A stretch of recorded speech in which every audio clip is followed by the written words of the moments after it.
Hola, hoy nos sumergimos en un tema que es, bueno, el corazón de cualquier organización, ¿no? ¿Cómo se gestiona a las personas? Vamos a explorar la administración de recursos humanos, la ARH, pero no como una simple lista de tareas, Exacto. sino como un sistema, algo vivo, complejo. Y para esto nos vamos a basar en unos apuntes académicos bastante completos, revisados recientemente. La idea es entender bien cómo funciona todo este engranaje humano dentro de las empresas. Me parece perfecto. Es clave verlo así, como un sistema. Ok, entonces, empecemos a desglosar esto. La idea central de estas notas es, como decías, ver la ARH como un sistema. Pero antes, rapidito, ¿qué es una organización? El material dice que es un sistema social coordinado, Ajá. o sea, gente trabajando junta, con un propósito, roles claros, tareas divididas. Y, muy importante, la ven como un sistema abierto. ¿Qué significa eso? Bueno, eso es fundamental. Un sistema abierto significa que no está aislado, ¿sabes? Interactúa constantemente con su entorno. Recibe inputs, gente, información, recursos, y genera outputs, productos, servicios y hasta egresados. Tiene que adaptarse para sobrevivir, no es una caja cerrada. Entiendo, como un organismo vivo, digamos. Tal cual. Y pensar en la RH como un sistema abierto es súper útil. Va más allá de la teoría, en serio. Te obliga a ver que todas las partes están conectadas. Tocas una cosa y repercute en otra. Claro. Es como un ecosistema interno. Me gusta esa analogía que usaste. Y este gran sistema de ARH, bueno, se puede dividir en subsistemas. Cada uno está ahí para responder una pregunta clave sobre la gente en la organización. Verlo así ayuda a no fragmentar, a no pensar en contratar por un lado, pagar por otro, capacitar por allá, como si fueran cosas separadas. Me encanta la idea del ecosistema interno, sí. A ver, entonces, ¿cuáles son esas preguntas fundamentales y los subsistemas que las responden? El material habla de 5 principales. La primera pregunta sería, ¿quiénes van a trabajar acá? Y eso nos lleva al primer subsistema, ¿no? Ese mismo. Es el sistema de provisión o integración. Su misión básicamente es alimentar a la organización con el talento que necesita. Y no es solo llenar puestos vacantes, ¿eh? No, claro. Implica, por un lado, hacer una investigación de mercado. O sea, saber dónde está la gente que buscamos, qué ofrecen otras empresas, cómo está el mercado laboral para ciertos perfiles. Entender el terreno. Exacto. Luego viene el reclutamiento, que es el arte de atraer a esos candidatos que identificaste. Es venderles la idea de sumarse a tu equipo. Y después, claro, la selección. Ese es el proceso más riguroso para elegir al candidato ideal usando entrevistas, pruebas, referencias, lo que haga falta. Y una vez que entró, Ahí no termina. Una vez adentro, la integración o inducción es crucial. Hay que ayudar a esa persona a sentirse parte del equipo rápido, a entender la cultura, su rol, que no se sienta perdida. entendido. Atraer, seleccionar e integrar. Ok, ya tenemos a la gente. La siguiente pregunta lógica es, ¿qué van a hacer exactamente? ¿Cómo se organiza su trabajo? Ahí es donde entra el segundo subsistema, el sistema de aplicación u organización. Este se encarga de, bueno, de diseñar el trabajo y de evaluar cómo se está haciendo. Ajá. Encontramos herramientas como el análisis y descripción de cargos. Es como el ADN de cada puesto. ¿Qué se hace? ¿Cómo se hace? ¿Qué se necesita para hacerlo bien? El mapa del puesto, digamos. Exacto. También incluye el diseño de cargos, que es pensar estratégicamente cómo armar las tareas para que sean eficientes pero también motivadoras, que no sea algo puramente mecánico si se puede evitar. Y una pieza central clave, diría yo, es la evaluación del desempeño. Que a veces tiene mala fama. Sí, pero no debería ser solo poner una nota. Bien hecha es para entender la contribución real de cada persona, identificar dónde brilla, dónde necesita apoyo, su potencial. Es el termómetro del rendimiento y del potencial. Tiene todo el sentido. Ya sabemos quiénes son y qué hacen. Pero, el gran desafío, ¿cómo hacemos para que se queden? Y no solo que se queden, sino que estén comprometidos, que den lo mejor. Esa parece la siguiente pregunta. Justamente. Y esa es la tarea del sistema de mantenimiento o retención. Y acá es donde se ve clarísimo lo de la interconexión que decíamos. Si fallas acá, todo el esfuerzo que hiciste en provisión, bueno, se te va por el desagüe. Tira la inversión, claro. Totalmente. Este subsistema busca crear las condiciones para que la gente quiera quedarse. Una herramienta obvia, la primera que se nos viene a la mente, es la administración de salarios y compensaciones. O sea, pagar sueldos justos, comparados internamente y competitivos con lo que paga el mercado. Fundamental. Pero no es solo plata, ¿verdad? Para nada. Incluye también los beneficios sociales, el plan de salud, seguros, a veces guardería, comedor, todo ese paquete extra. Otro punto importantísimo es la higiene y seguridad en el trabajo. Un entorno seguro, saludable, es la base de todo. Nadie quiere trabajar donde siente que corre riesgos innecesarios. Es básico, sí. Y no hay que olvidar las relaciones laborales. O sea, cómo se maneja la relación con los sindicatos, si los hay, o con los representantes de los empleados. Tiene que ser una relación constructiva, de diálogo. En resumen, se trata de cuidar al talento que ya tenés adentro. Cuidar para retener. Me queda clarísimo. Pero las organizaciones no son estáticas y la gente tampoco. Cambian los desafíos, la tecnología.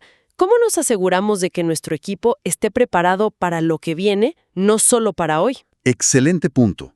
Esa es la misión del cuarto subsistema, el sistema de desarrollo. Ya no alcanza con que hagan bien su trabajo hoy. Hay que mirar hacia adelante. ¿Hacia el futuro? Exacto. Por un lado está la capacitación, que usualmente se enfoca más en cerrar brechas de habilidades para el puesto actual. Necesitas aprender a usar este software nuevo, por ejemplo. ¿Lo inmediato? Sí. Pero de forma más estratégica está el desarrollo de recursos humanos y organizacional. Y esto es más amplio. Implica preparar a las personas para responsabilidades futuras para que crezcan dentro de la organización. Planes de carrera, por ejemplo. Justo. Planes de carrera, programas de liderazgo, mentorías, coaching. Es una inversión en el potencial a largo plazo, no solo del individuo, sino de toda la organización. Es construir el futuro desde adentro. Invertir en el futuro. Muy bien, me queda uno. Tenemos todos estos sistemas funcionando.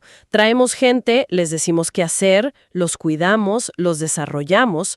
Pero, ¿cómo sabemos si todo esto realmente está funcionando bien? ¿Cómo monitoreamos este ecosistema humano? Esa es la pregunta que responde el último subsistema. El sistema de control o auditoría. Es como el sistema nervioso central que monitorea y evalúa todo lo demás. El tablero de control. Algo así. Se basa fundamentalmente en tener una buena base de datos y sistemas de información de RRH. Sin datos confiables, estás gestionando a ciegas. Necesitas saber quién es quién, qué hace, cómo progresa, cuánto cuesta. Datos, datos, datos. Fundamental. Y la herramienta clave acá es la auditoría de RRH. Y ojo, no es solo buscar errores o incumplimientos, aunque también. Es un examen profundo, sistemático, para ver si las políticas y prácticas de gestión de personas son eficientes, son efectivas, si cumplen la ley y, sobre todo, si están alineadas con los objetivos estratégicos de la empresa. O sea, te dice qué funciona, qué no y por qué. Precisamente, es el chequeo general para asegurar que el sistema ARH esté sano y contribuyendo al negocio. Ahora sí me cierra el círculo. No son 5 departamentos aislados, para nada. Son 5 funciones que se necesitan unas a otras. Conseguir gente, provisión, organizar su trabajo, aplicación, cuidarlos y mantenerlos motivados, mantenimiento, prepararlos para lo que viene, desarrollo, y medir si todo va bien, control. Es un ciclo continuo totalmente interconectado. Exactamente esa es la idea central. Ahora, me imagino que este sistema tan bonito no se aplica igualito en una startup tecnológica que, no sé, en una fábrica de zapatos con 100 años de historia o en un hospital. El material habla bastante de la adaptación, ¿verdad?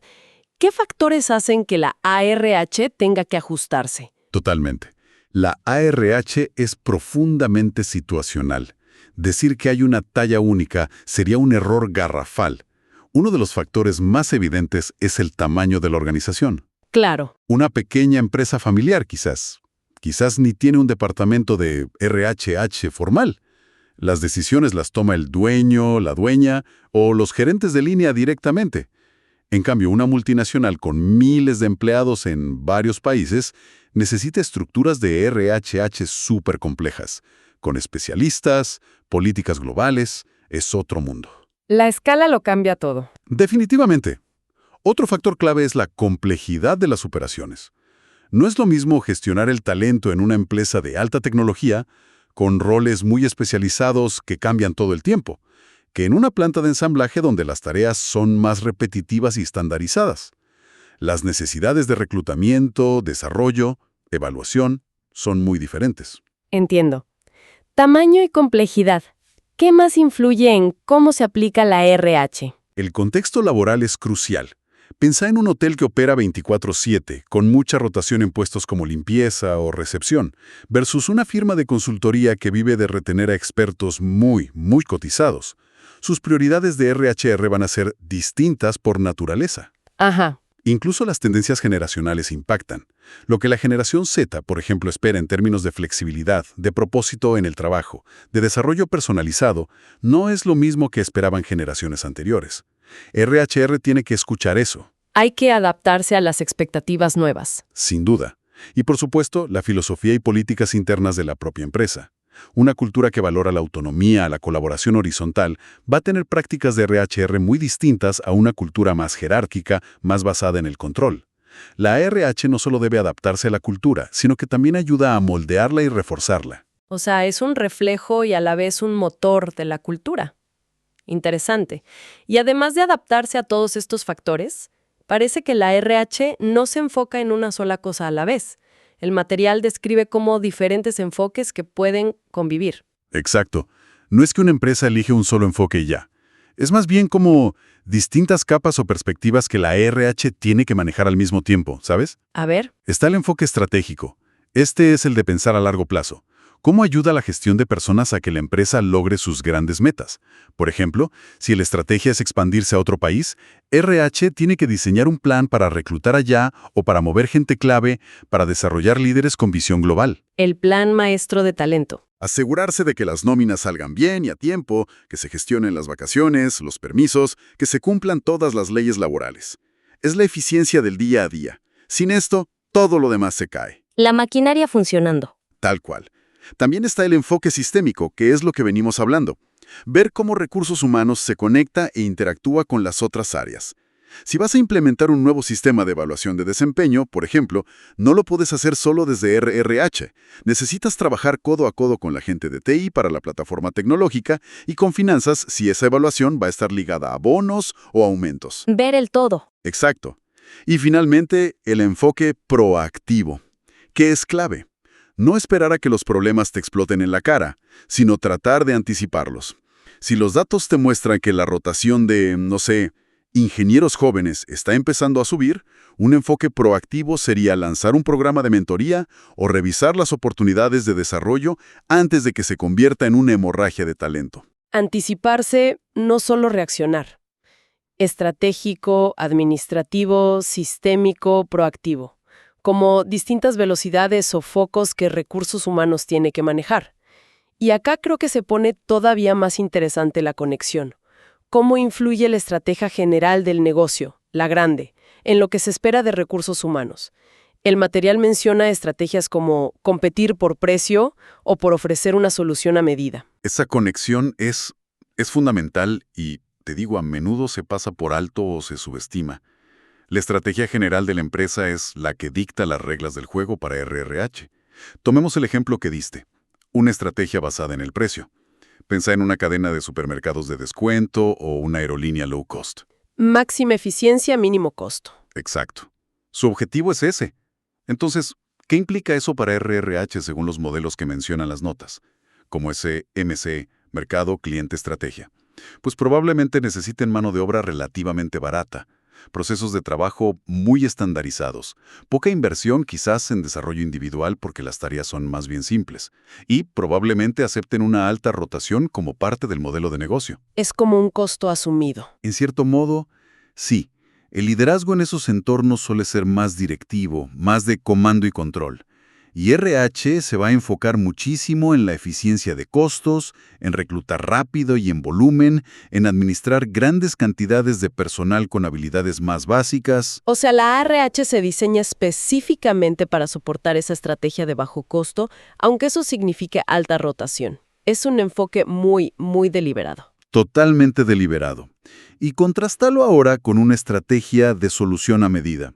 Imagínate una consultora de alta ingeniería que diseña soluciones únicas y complejas para cada cliente. Ahí el valor está en la gente, en el conocimiento. Exactamente.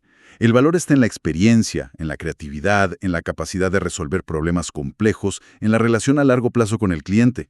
Acá necesitas atraer, pero sobre todo retener, y desarrollar constantemente a expertos que son muy difíciles de encontrar y muy valiosos. Cambia todo el panorama para RRH.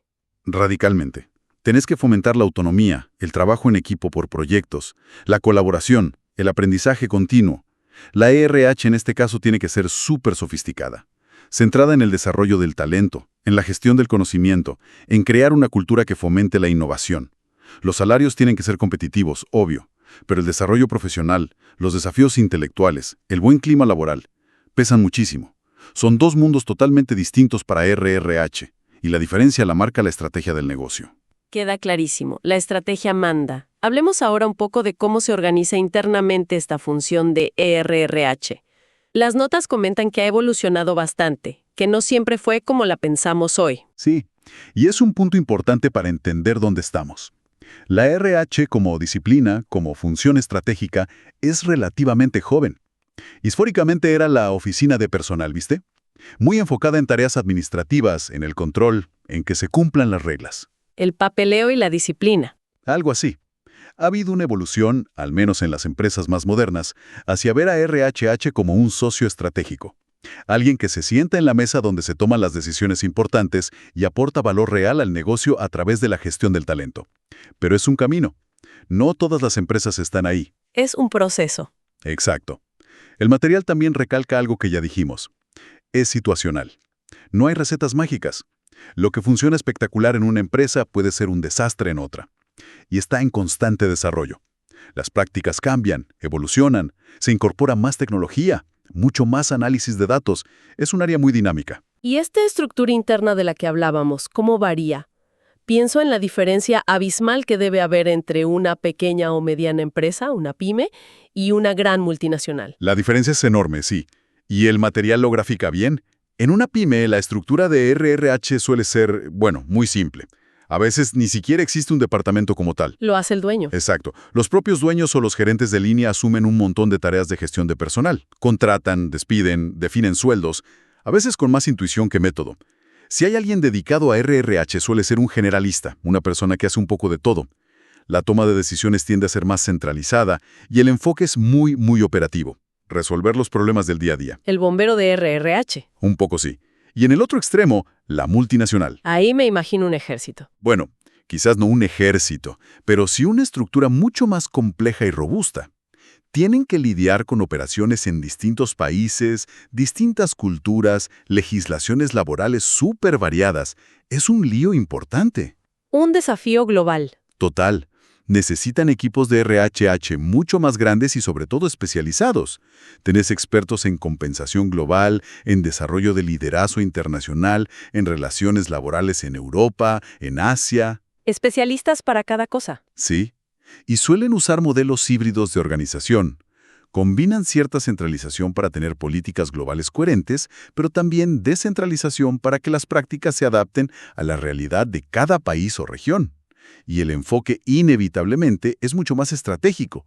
Tienen que pensar a largo plazo, alinear la gestión del talento con los objetivos globales de la compañía. Mencionaste centralización y descentralización. Aclaremos un poquito esos conceptos. ¿Cuáles son las ventajas y desventajas que se suelen señalar? Dale. La centralización significa que las decisiones importantes de RRH y las políticas clave se definen desde un punto central. Por ejemplo, la casa matriz o una dirección corporativa de RRH. Las unidades locales, plantas, sucursales, básicamente las aplican. ¿La ventaja? La gran ventaja, según el texto, es la uniformidad. Asegura que todos en la organización sigan las mismas reglas, los mismos criterios. Esto da coherencia, facilita el control y puede generar economías de escala. ¿Y la desventaja? La principal desventaja es que puede ser lenta, burocrática. Las decisiones se toman lejos de la acción. Y a veces esas decisiones centrales no entienden bien las necesidades o los problemas específicos de una planta en otro país o de una sucursal con un mercado muy particular. Puede faltar agilidad y adaptación local. Entiendo. ¿Y la alternativa, la descentralización? La descentralización es lo opuesto. Acá, las unidades locales, las fábricas, las sucursales, las divisiones de negocio, tienen mucha más autonomía para tomar decisiones de RRH. Reportan a su gerente local, aunque usualmente reciben lineamientos generales o asesoría de una función central de RRH que es más pequeña. ¿Ventajas? La ventaja clara es la rapidez y la flexibilidad. Pueden responder mucho más rápido a los problemas locales, adaptar las prácticas a su contexto específico. El gerente local se siente más dueño de la gestión de su gente. Suena bien. ¿Desventajas? La principal desventaja es el riesgo de heterogeneidad, que cada unidad interprete las políticas a su manera, o que desarrolle prácticas muy distintas. Esto puede llevar a inconsistencias, a inequidades entre distintas partes de la organización y puede dificultar la movilidad interna o la implementación de estrategias globales. Por eso, muchas empresas grandes buscan un equilibrio, un modelo híbrido. Tiene sentido buscar ese balance. Y esto nos lleva a una distinción que es crucial y que a veces genera confusión incluso dentro de las empresas: la diferencia entre responsabilidad de línea y función de staff en la gestión de personas. Ah, sí, eso siempre genera dudas. ¿Quién es responsable de qué? A ver, explícalo. La responsabilidad de línea recae directamente en cada jefe, en cada gerente, en cada supervisor que tiene gente a cargo. Es su responsabilidad gestionar a su equipo. ¿Qué implica eso? Implica asignar tareas, dar feedback, evaluar el desempeño, motivar, desarrollar a su gente, tomar decisiones sobre promociones, aumentos, incluso despidos dentro de su área de competencia. Es parte inherente de ser jefe. Nadie puede gestionar a la gente de un gerente por él. RRH no puede hacer eso. El jefe es el jefe de su gente. Exactamente. Ahora, la función de staff, por otro lado, es la que cumple el departamento de ARH. Su rol principal es de asesoría, apoyo y servicio a esos gerentes de línea. ¿Cómo los apoyan? Les proveen las herramientas, como los sistemas de evaluación de desempeño, definen las políticas y los procedimientos, las normas de contratación, el código de conducta, aportan la experiencia técnica en selección de personal, en legislación laboral, en diseño de compensaciones, y ofrecen servicios especializados como programas de capacitación, gestión de nóminas, administración de beneficios. La idea es que los gerentes de línea puedan cumplir su responsabilidad de gestionar gente de manera efectiva, eficiente y coherente en toda la organización. O sea, el gerente de producción es responsable de su equipo, línea. Pero RRH, staff, le da el marco, las herramientas y el consejo experto para que lo haga bien. El material usaba un ejemplo para que quede más claro. Sí, usaba un ejemplo muy bueno. Decía algo así: en una empresa industrial típica, producción y ventas son claramente áreas de línea, son el corazón del negocio. Áreas como mantenimiento o contabilidad serían staff, dan apoyo. Ajá. Pero ojo, si la empresa se dedica al mantenimiento industrial, si ese es su negocio principal, entonces el área de mantenimiento se convierte en el área de línea, y quizás ventas o administración serían staff. Depende del negocio. Entiendo. Línea es lo que hace el negocio central. Exacto. Y lo fundamental es entender que la gestión de personas tiene esta doble naturaleza. Es responsabilidad de cada líder, línea, y al mismo tiempo existe una función especializada, staff, que da soporte, coherencia y visión estratégica a nivel organizacional. Y RRH cumple ambas funciones. Gestiona a su propio personal, línea, y asesora y da servicio al resto de la organización, staff. Queda mucho más claro ahora. Con esa estructura y esos roles definidos, pasemos a las personas que trabajan en RRH. ¿Qué se necesita hoy en día? ¿Qué competencias son clave, especialmente para quienes lideran esta función? Las notas mencionaban varias cualidades importantes. Sí, el perfil del profesional de RRH, y ni hablar del director o directora de RRH, ha cambiado una barbaridad. Ya no alcanza, para nada, con saber de leyes laborales o cómo liquidar sueldos. Se necesita un perfil mucho más completo, mucho más integral. Por ejemplo, Primero, y fundamental, conocimiento profundo del negocio. Tienen que entender la estrategia de la empresa, cómo gana dinero, quiénes son los clientes, cómo funciona el mercado, qué pasa con la tecnología. RRH no puede operar en una burbuja aislada. Tiene que hablar el mismo idioma que el resto de los directivos. entender de finanzas, de operaciones. De todo eso. Segundo, una fuerte capacidad analítica. La habilidad para diagnosticar problemas complejos de gestión de personas, para interpretar datos porque RHR cada vez maneja más y más datos, para diseñar y gestionar procesos eficientes y para resolver conflictos de manera estructurada basada en evidencia. Visión de negocio y cabeza analítica. ¿Qué más es fundamental hoy? El liderazgo competente es absolutamente crucial. Los líderes de RHR tienen que ser capaces de influir en toda la organización y muchas veces lo tienen que hacer sin tener autoridad formal directa sobre los gerentes de línea. Influir sin mandar. Exacto. Y eso requiere construir credibilidad, tener poder de convicción, desarrollar muy buenas habilidades de comunicación y de relación interpersonal. También se necesita una clara inclinación a la acción. Ser proactivos, no reactivos. Anticipar las necesidades del negocio en términos de talento, proponer soluciones innovadoras, colaborar activamente con otras áreas, animarse a tomar riesgos calculados. No pueden ser un área que solo espera que le pidan las cosas. Suena a un rol muy dinámico, muy desafiante. Lo es sin duda. Por eso también se necesita muchísima flexibilidad y ser un agente de cambio. El entorno de negocios cambia a una velocidad impresionante. RRH tiene que poder adaptarse rápidamente y, lo que es más importante, tiene que ayudar a toda la organización a navegar y gestionar esos cambios. Eso implica diseñar estrategias de talento que soporten las transformaciones, no que las frenen. Ser parte de la solución al cambio. Justamente. Y finalmente, algo que el texto llama habilidad política.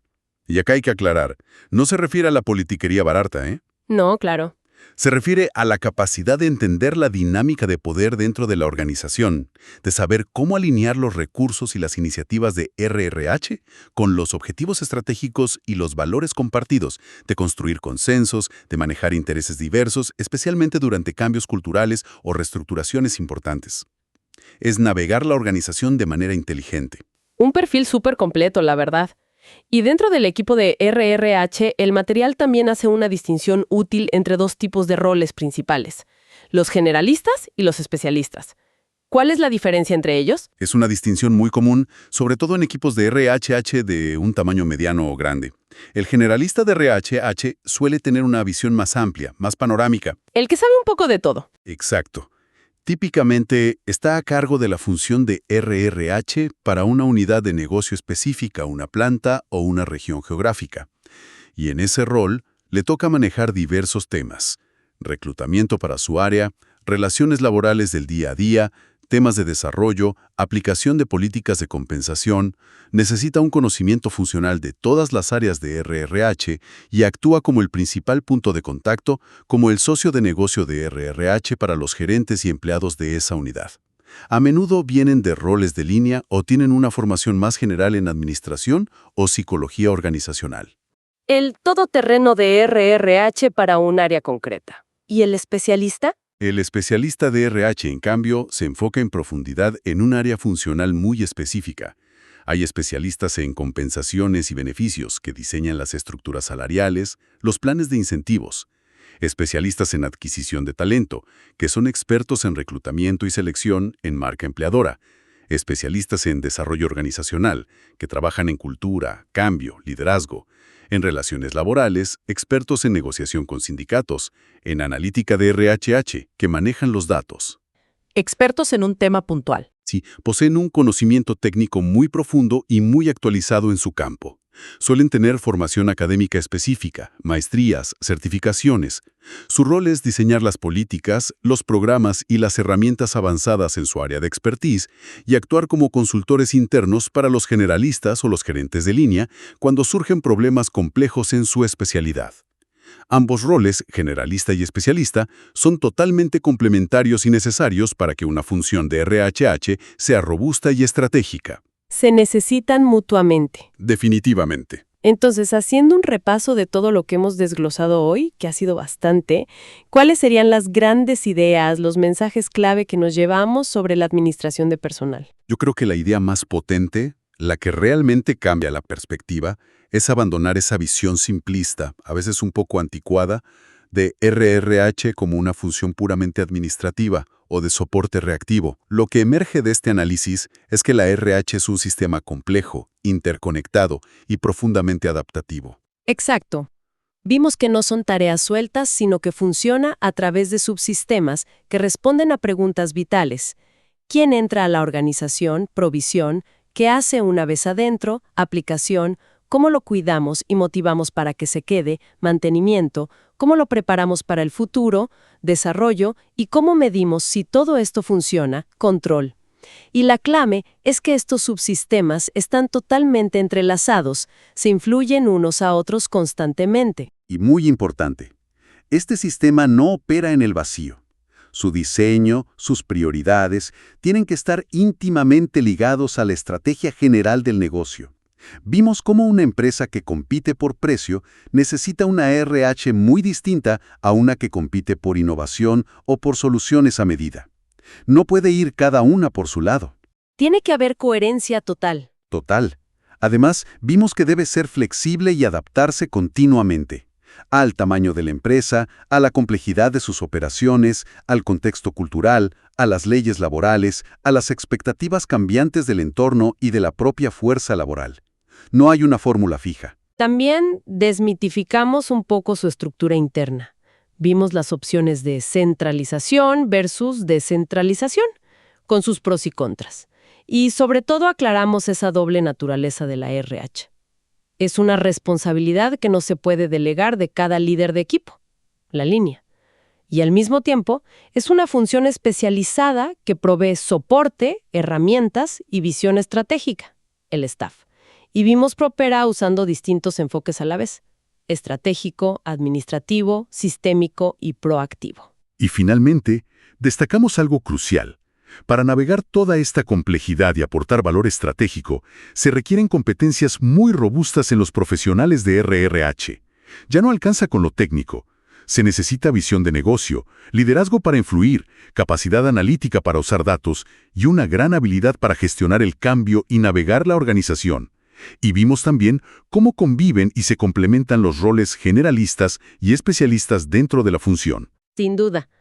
Queda claro que es un área mucho más estratégica, mucho más compleja y dinámica de lo que a veces se percibe desde fuera.